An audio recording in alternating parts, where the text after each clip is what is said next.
Shalom saudara-saudara, hari ini kita akan mendengarkan sepatah kata dari saya ambil dari Matius pasal 5 ayat 17 sampai ayat 20. Perikopnya adalah Yesus dan hukum Taurat. Janganlah kamu menyangka bahwa aku datang untuk meniadakan hukum Taurat atau kitab para nabi. Aku datang bukan untuk meniadakannya, melainkan untuk menggenapinya. Karena aku berkata kepadamu, sesungguhnya selama belum lenyap langit dan bumi ini, satu titik pun tidak akan ditiadakan dari hukum Taurat sebelum semuanya terjadi.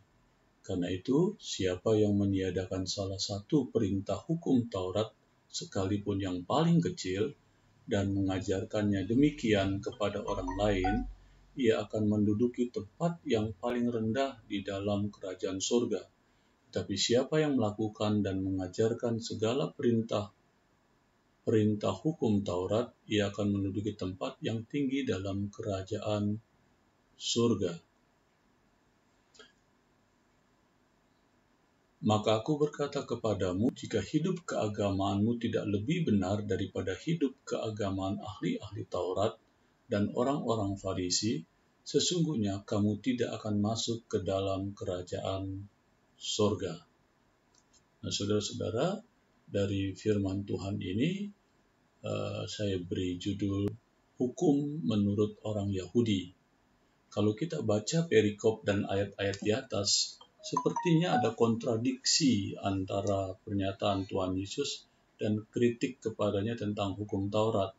Satu sisi sepertinya Tuhan Yesus mencela dan melanggar, tapi satu sisi lagi Tuhan Yesus menghormati hukum Taurat sedemikian tinggi dan sucinya.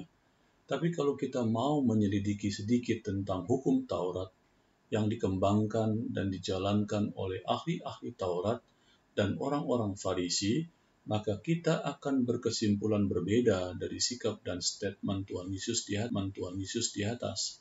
Kita lihat penjelasan tentang makna dan pentingnya hukum bagi orang Yahudi. Ada 4 cara orang Yahudi menggunakan dan memahami hukum, yaitu yang pertama 10 hukum atau dasatita, 10 hukum Taurat. Yang kelima adalah 5 kitab, yaitu kitab Pentatuk yang ditulis oleh Musa. Yang ketiga, kitab hukum-hukum dan para nabi. Yang keempat, dalam hati atau hukum lisan dan hukum tertulis. Nah, nomor 4 inilah yang sering dikritik Tuhan Yesus dan Paulus. Yang jadi pertanyaan untuk nomor 4 adalah apakah hukum tertulis itu? Di dalam Perjanjian Lama, yang tertulis adalah pokok dasar yang luas, yang masih harus ditafsirkan setiap orang dengan bimbingan Tuhan. Menurut orang Yahudi, di hari kemudian ternyata hukum yang ada hanya merupakan pokok-pokok yang besar, yang mesti digali kembali, karena kalau secara eksplisit atau secara nyata tidak terdapat hukum-hukum real atau nyata dalam kehidupan. Pasti ada dalamnya yang tidak secara langsung tertulis, dan itu perlu digali dengan tuntunan Tuhan dan secara implisit menggali dan mengeluarkan peraturan.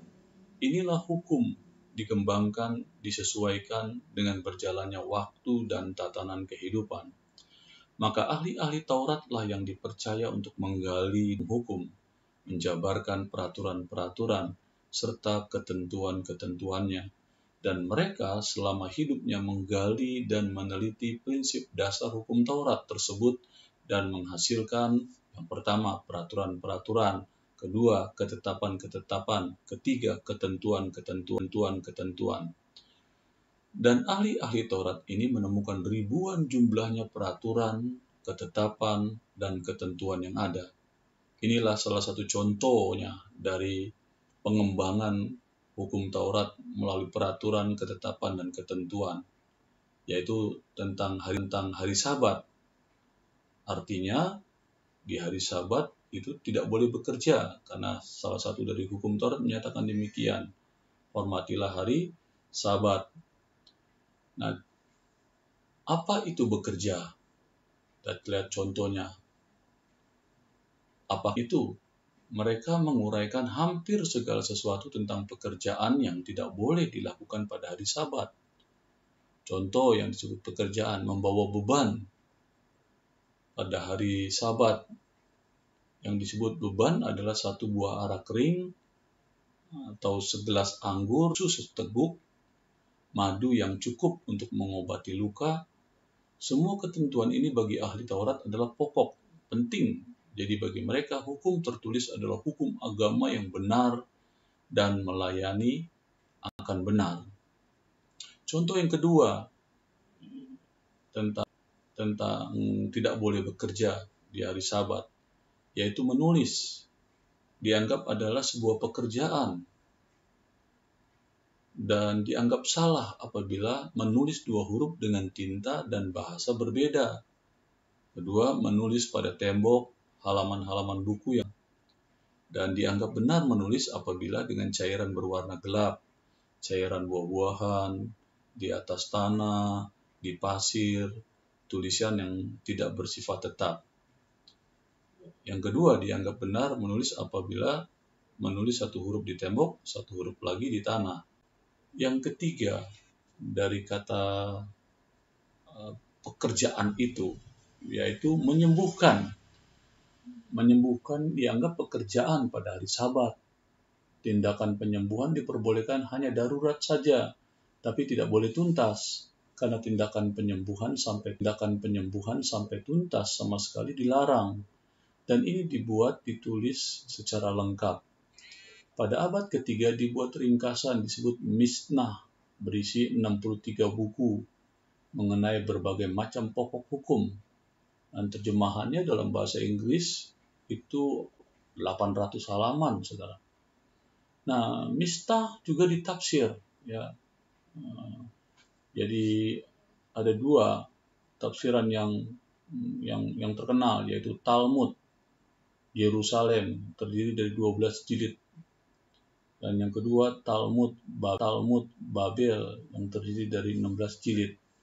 Dari semua uraian hukum Taurat itu, siapa pelaksana atau yang mempraktekkan, yang menjalankan atau memberi teladan untuk menjalankan hukum-hukum, peraturan-peraturan, dan ketentuan-ketentuan yang dibuat oleh ahli Taurat, disebut orang-orang Farisi, yang artinya adalah yang dipisahkan. Orang yang memisahkan diri dari semua kegiatan hidup yang biasa, itulah Farisi, agar dapat memelihara berlakunya peraturan-peraturan dan ketentuan-ketentuan tersebut. Inilah yang Tuhan Yesus kutuk, hukum-hukum, peraturan-peraturan, ketentuan-ketentuan. Kita lihat dalam ayat 21, ayat 48, Yesus memberikan eksposisi atau penafsirannya tentang hukum Taurat dan mengkontraskannya dengan penafsiran, ajaran dari ahli-ahli Taurat dan orang-orang Farisi.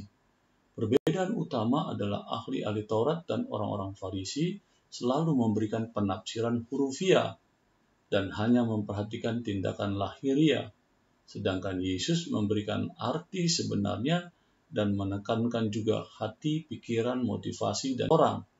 Tetapi ada juga bagian di mana ahli-ahli Taurat dan orang-orang Farisi itu menggunakan tradisi mereka yang sama sekali tidak ada dalam kitab suci, seperti dalam ayat 43, atau memberikan penerapan yang salah tentang perjanjian lama, seperti dalam ayat 31, 33, 38.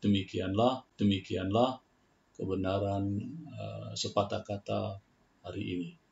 Tuhan Yesus memberkati.